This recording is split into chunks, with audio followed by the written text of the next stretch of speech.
Hello, Lead STEM Academy parents. Greetings once again from the counseling office. This is Todd Sear, 8th grade counselor, and this is our March cast off with the counselors. Kind of light compared to what we've put out in the past, but that's okay.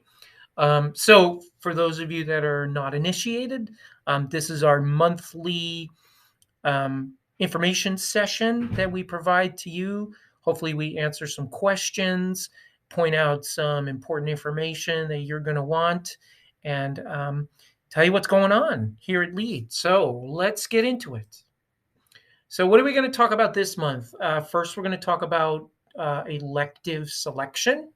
Okay. Following that, we're going to talk about some very important meetings that are happening. Next, I will discuss with you the upcoming district tests like the SBAC and the MAPS. Following that, I'm going to briefly talk about the decisions coming out from magnet schools, and please don't shoot the messenger. Following that, summer school information. I'm going to tell you when we're going to get that. And then finally, as we always do, we're going to wrap it up with some dates to remember. So let's get started. All right, electives. If you have a 6th or 7th grader currently at Lead, it is time for them to choose their electives for next year. Now, that could mean a continuation of the elective they're in right now. It could mean trying something completely different. Either way, Mrs. Murray and Mrs. Sims are coming to classrooms. Mrs. Murray is there now. Mrs. Sims is on her way. As we do every year, students are going to choose their electives using a Google form, and I'm going to get I'm going to get into the details of that in a minute. When is the Google? How are you getting the Google form? It's going to be sent to you through Parent Link. Okay. All right. So specifically, how does this process work? So here you go. 6th and 7th graders, your counselors are coming to visit you, or your students, I should say, in the next few weeks. Like I said, Mrs. Murray's in there now. What's going to be covered? So the elective choices for 7th and 8th grade. As always, we ask students to choose 3 electives. They're the one they want the most, the one that they would take if they couldn't have their top choice, and then a third choice. Why do we make them choose 3? Because we can't always guarantee that they're going to get their first choice. Okay. So first come, first served is how it works with the first choice electives. All right. The students that get their elective choices in first get first crack at first choice. That's a lot of firsts. And please understand that we'd love to give all 700 6th and 7th graders their first choice, but we can't. It's just not possible. Okay, so let's talk specifically about the 6th graders. If you are the parent of a 6th grade child, they need to choose their career and technical education program, their CTE, or their magnet program. As you know, Lead is a 100% magnet school. So we need our students to choose a magnet program for 7th grade and 8th grade. The choices are architecture, construction, and technology, robotics, automation, and manufacturing, or computer science, IT, and cybersecurity. Okay, these are the 3 magnet programs, and all of our 7th and 8th graders are enrolled in one of them. Just so you know, this program is one they're going to stay in throughout their time at Lead. Okay, students cannot change programs. So let's say your child chooses robotics as a 7th grader, not really feeling it, wants to move to computer science as an 8th grader. No can do. We require students to stick with the program that they choose. Okay. Again, we're talking first come, first served. So, each program can fit around 200 students. So once Mrs. Murray reaches that 200 student cap in a program, she can no longer put students into that program.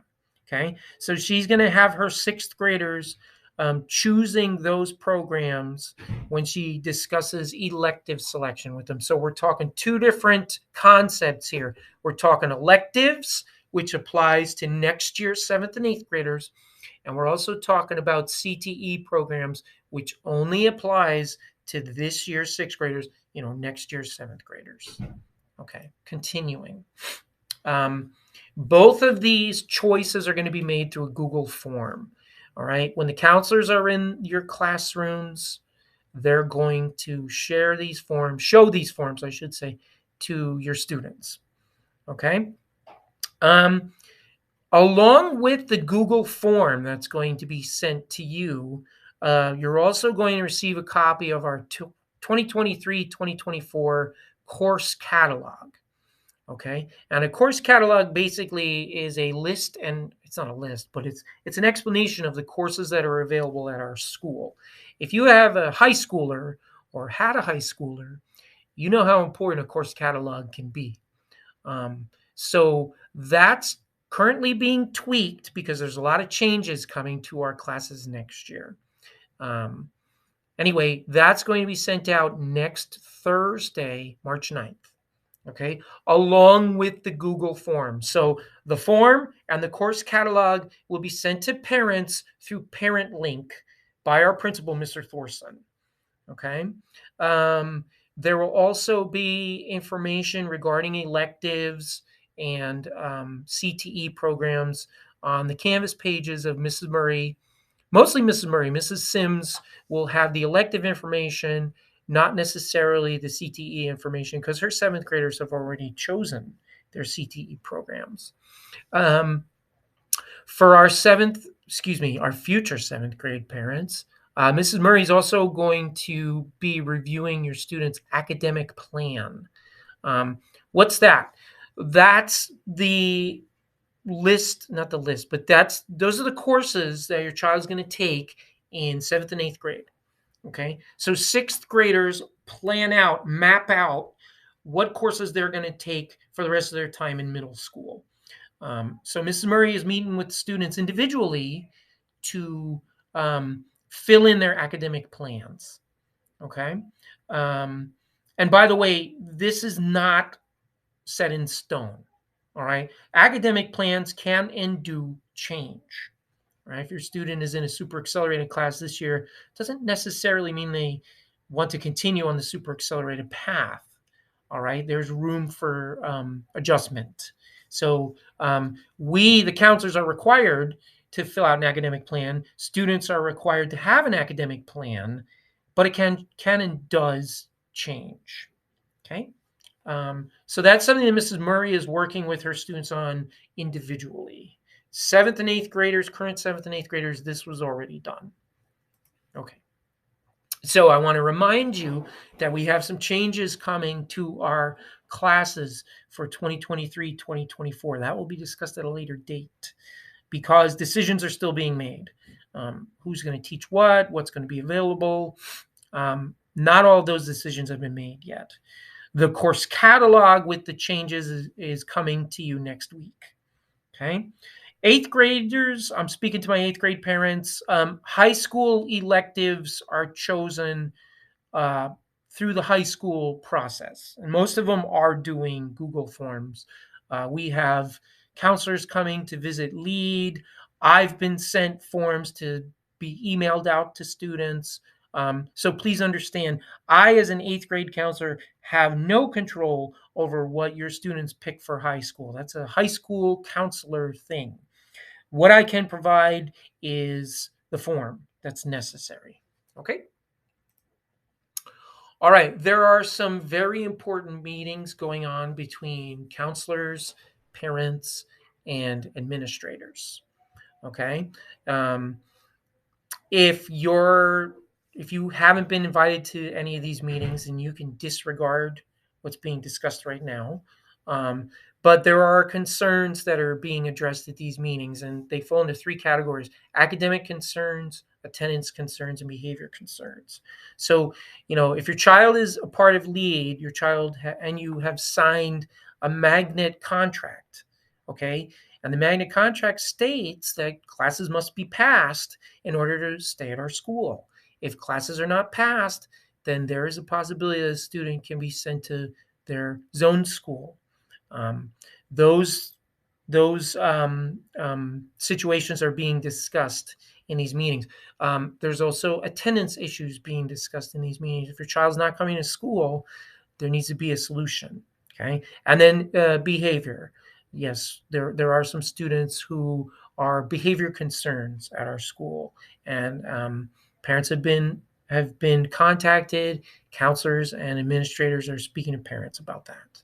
So again, if you're not participating in these meetings, and you don't really need to be concerned about this.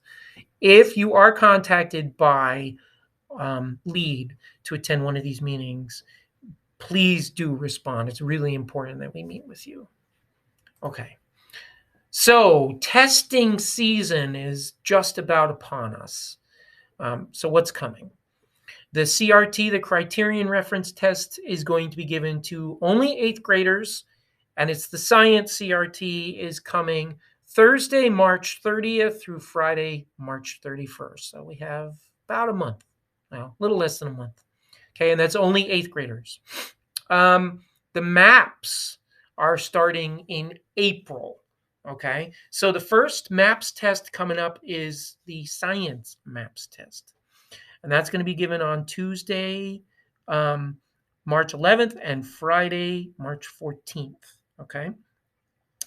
The Math Maps test is going to be given on Monday, I'm sorry, did I say March? I meant April for science. Tuesday, April 11th, and Friday, April 14th.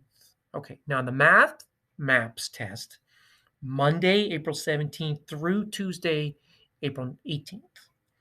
And then finally, the ELA MAPS test is going to take place on Friday, there I go again, April 21st, and Monday, April 24th.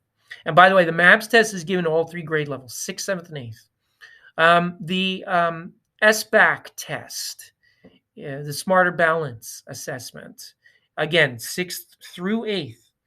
We start with the ELA.